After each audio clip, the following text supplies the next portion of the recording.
He just saved a goal, put the cross in, Mbappe off the post. Man, it is slow going in this sport, but it is exciting times. It's a great, great sport and a great time in that sport right now with the World Cup. You're listening to the Sports Spotlight right here on Radio Azad. I'm your host, Rizwan. Manny, you're back on the air, buddy. All right. Again, highlights are from 2022, but we've got another World Cup going on right now. And we were talking about it before the break. Man, oh man, an exciting bunch of games that took place over the last couple of years, a couple of days, last couple of days. And then, of course, we have one game that we haven't talked about, I believe, that completed earlier today. And here we go. Australia beats Turkey 2-0. Yeah, that was the A bit last of an game last upset. night. A bit of an upset, Manny. Absolutely, absolutely. Australia is a good team, but Turkey is I think a top 25 ranked team. So Yeah. that was definitely unexpected, and 2-0 as well. So yeah, I did not see that coming. Now, how dominant was this? Was this just one of those where Turkey had their shots, they just didn't convert, or was it just an absolute domination, kind of like what the U.S. did with Paraguay? No, it was. I mean, Turkey just missed a lot of shots. I mean, they had a lot of passing and controlled the ball, but honestly, Australia just capitalized on the few chances they did have. So their ability to score on the few shots they did have was just a higher percentage. But yeah, no, Turkey was in the game, but they just missed a lot of their shots. Even some of the corners, I thought they had some good opportunity to come back and at least tie or get one score up. But yeah, it's really disappointing because Turkey. I mean, there's been a lot of high hopes for them. I certainly expected them to make it out the group stage. So now they're in a hole, and they have to certainly win at least their next game and then tie. So they have to go for at least a win in the next one. Okay, let's talk about Australia. What can we expect from them? Are they going to make a lot of noise, some noise?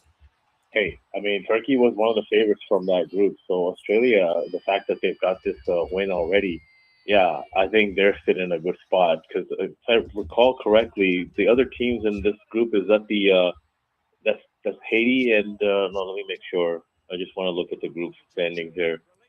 Yeah, this match was in Vancouver. Yeah, the other teams are Australia. Sorry, U.S. USA and Paraguay. Yeah. Yeah.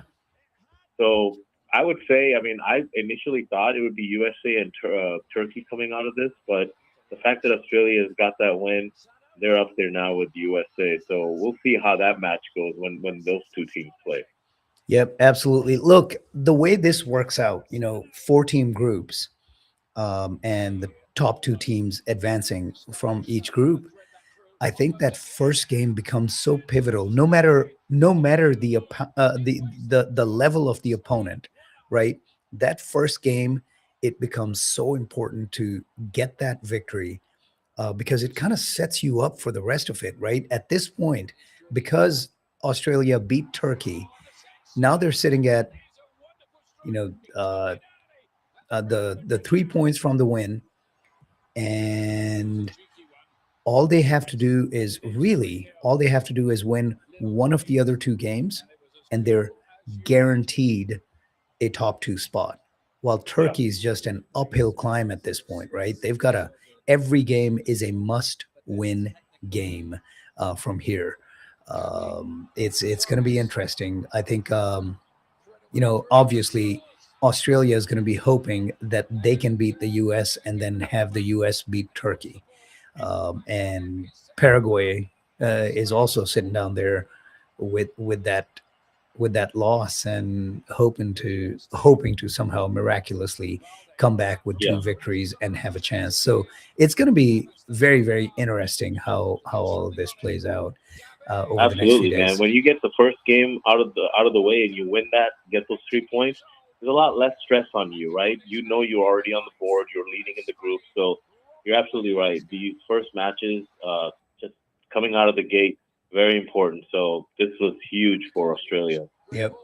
By the way, and I really think the World Cup has their format right, because I mean So it's going to be the top two teams from each group, right? But on top of that, obviously, there's more teams that advance. So 8 of the best third place teams will also advance. So it absolutely becomes imperative that you don't finish in the basement, because in the basement, you're guaranteed done, you're out of the World Cup. So every match matters, and what you do with every match matters, because sometimes it may come down to Point differentials. yeah, the point Absolutely. difference to be third or fourth and be in that, possibly squeeze into that top 8 to advance to the next round. So I think it is, let's see. Yep. So the round of 32 is going to be, so 18 teams, right? There's 9 groups, so 18 teams will advance as the first or the second, Mhm. and then 8 of the top 8. Who else are the? There's got to be 4 other teams that are coming in from somewhere. Yeah, because it's 40. I think 45 total teams in this tournament, right? 44 or 45. So yeah, once they get out of the group stage, there'll be at least it'll come down to half. Oh, It'll I'm be like wrong. Yeah. I had the groups wrong. There's 12 groups. So there's going to be 24 teams as the top 2 advancing from each one, and then 8 of the top 3 teams will advance on top of that. That will make it 32. I was looking at the groups wrong. So yes, lots of exciting soccer, football upcoming. Are you going to get any rest, any sleep, any of those things, or are you just going to be watching soccer nonstop? I mean, it's only once every 4 years, man. I'm definitely gonna catch some of the games today as well. But yeah, I was really excited about watching Morocco and Brazil yesterday, so that was the one. But yeah, as far as the World Cup matches today, let me just take a quick look at the schedule. We've got Germany and Curacao. That should be an easy win for Germany. Netherlands and Japan. Now Japan is not a pushover. They're a pretty good side, but I expect the Netherlands to. And that's my team, the Dutch. I've supported them for years. So I would like to see them win. And then I think it's a toss-up between Ivory Coast and Ecuador. Ivory Coast is definitely one of the teams that have done well in the past World Cup. So I think I'm going to pick Ivory Coast for that one. Oh, And then wow. the last game of the day is Sweden and Tunisia. That should be a match you should definitely watch as well. So I'm certainly going to be watching that one later tonight. All right. Sounds like your afternoon might be a little open, because Germany Curacao is going to be, not necessarily a competitive match, but boy, oh boy, those late night matches, 7 p.m. and then the 10 p.m. Are going to be matches to watch. It looks like you're going to have a late Absolutely. night. Yeah, absolutely. I think Ivory Coast and Ecuador is going to be a good match. Honestly, all 3 of those, other than Germany and Curacao, Netherlands, Japan should be a good match. Ivory Coast and Ecuador, and definitely the one for me is Tunisia and Sweden. That's going to be a good match as well. So All looking right. forward to that. If you had to take off the analyst hat as a fan, which one of those teams would you want to win and possibly advance out of the group I mean, stage? I've always supported Holland, the Netherlands, so I would like to see Netherlands win that one. Germany, just because they're a perennial team that is always good. I expect them to go obviously against Curacao, but really the match is tomorrow, man. Spain is one of the perennial favorites to win this tournament. They're playing tomorrow on Monday, and then I'm in Kansas City. We have a match here that we're hosting, Argentina, Algeria. That's going to be a good match on Tuesday as well. So a lot of exciting matches coming up. I'm so super psyched, man. All right. Well, that wraps up the World Cup conversation. I got to tell our listeners real quick about something else coming up.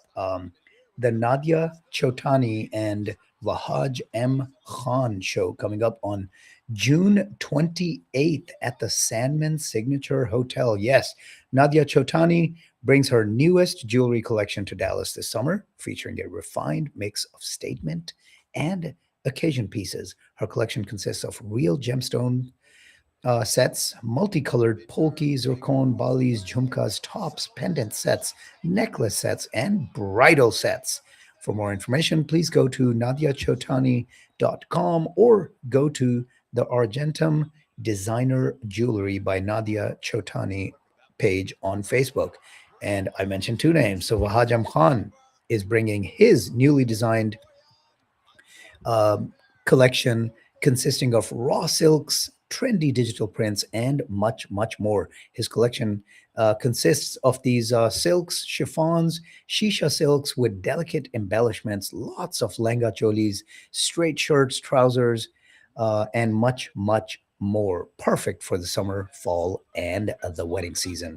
Look up www.wahajmkhan.com or the Facebook page of Wahaj M. Khan Designs for more information. All of this is happening Sunday, June 28th at the Sandman Signature Hotel, 8451 Parkwood Boulevard in Plano from 11 a.m. to 6 p.m. All right, time to turn off the World Cup talk for now and start up.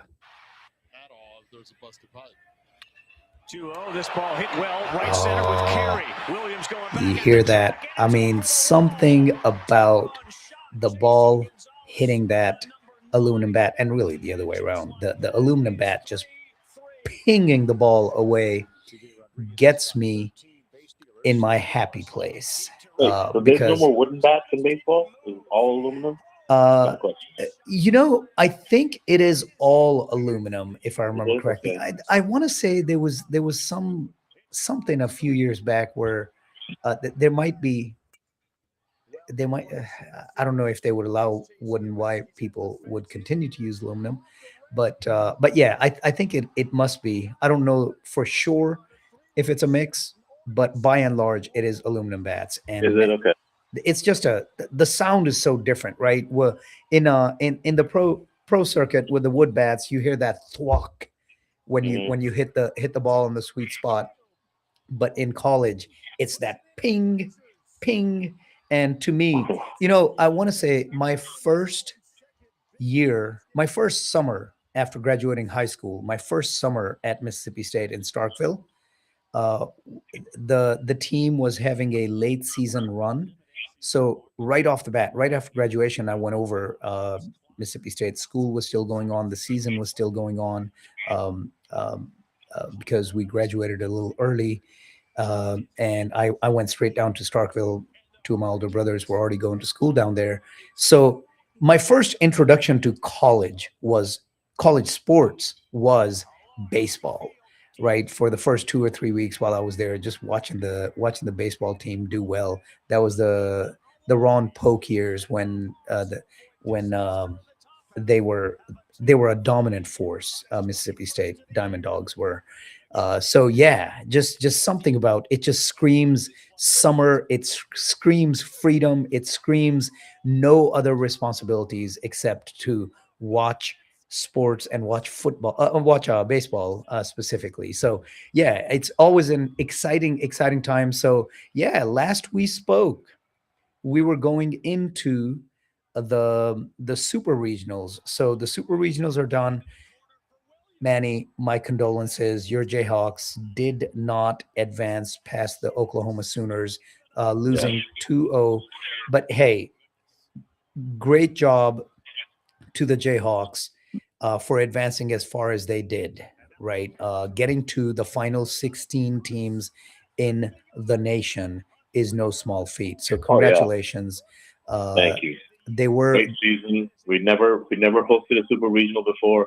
But yeah, Lawrence is just a basketball town, but we support the Jayhawks anytime they're playing any sport. So it was a great season.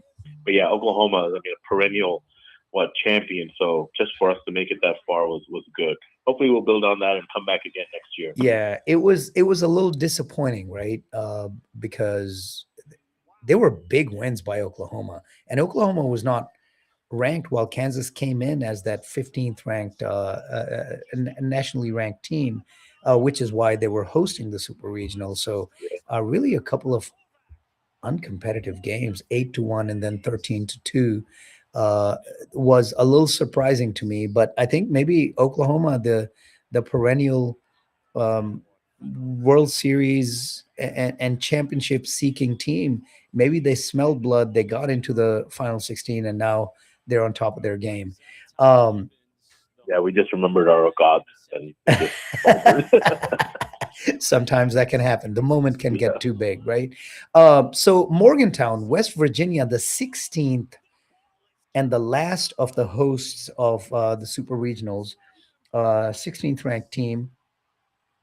They were hosting Cal Poly, who had really surprised eliminating UCLA in Los Angeles in the regionals, and West Virginia made short work of them. I mean, 12-2 and then 17-1, just absolutely destroying them. Then we get to my favorite. So we had the Hattiesburg Regional, where Southern Miss was supposed to win, but then Little Rock, Arkansas ended up advancing out of there over Southern Miss and Virginia. And then the Gainesville Regional, where Little Troy ended up advancing over Miami, the U, as well as Florida, the Florida Gators.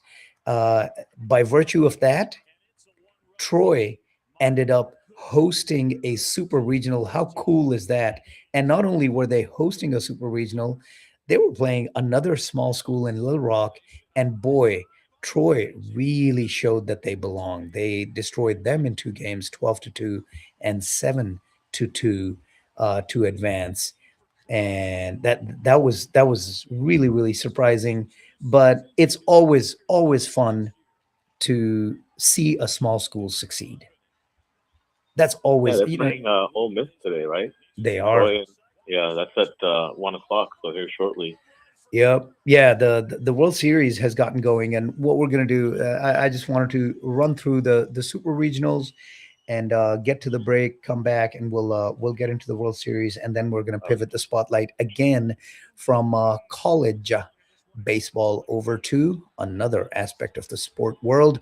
But here we are, the Tuscaloosa, Alabama, against St. John's. St. John's had looked really good getting to the super regionals, but boy, they ran out of. I don't know if they ran out of gas or if it was just Alabama's just too good, too powerful, too much pitching.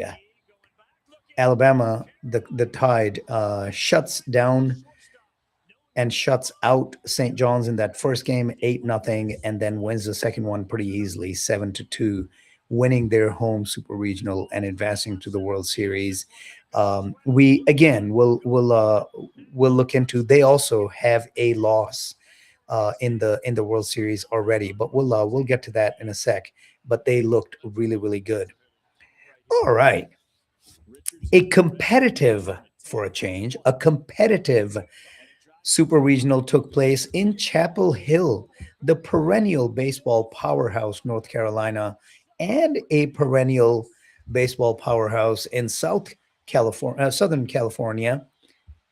And boy, oh boy, Southern Cal came in swinging in that first game, beating Carolina 9-5, putting them on their back foot, only to have Carolina come in uh, with their stud pitcher and shutting out Southern Cal 4-0 in that second game to get to a rubber game. As I said, the most competitive of the super regionals went to that third game, and even in that third game, it was a tight victory by North Carolina, 4-3, allowing them to advance. Um, did you Do you think that type of a tough victory, as opposed to just an easy 2-0 victory, sets you up a little bit better to compete in the World Series, as what happened with UNC? Do you think that helps? Absolutely. I mean, anytime you're back against the wall and you're not sure you're going to win, and then you persevere, it just makes you stronger. And, anytime you're going to be faced against the next team, and let's say you're down, you can dig deep and say, okay, we came back against this other team. It wasn't easy beating USC, but we were able to do it. And I think that game, correct me if I'm wrong, that was a walk-off hit like in the 9th inning, right? Top of the That's ninth. when they won 4-3. So that really could have gone either way. That was a Yeah. close game. But yeah, I think North Carolina, who are they playing next? Is it, let me look at the bracket. They're gonna, now that they won against USC, North Carolina is gonna be coming up against, is that Ole Miss? Sorry. Carolina's playing West Virginia. West Virginia? Yeah, Okay. West Virginia, who beat Troy. So we're getting Yep. into the actual World Series territory now. But yeah, no, it's okay. It's exciting times. Yeah. Let me wrap up real quick. Yeah. So one of the other regionals was two SEC teams. A surprising run that Ole Miss, the hated Ole Miss, Shep and I are Mississippi State folks, so our biggest rival.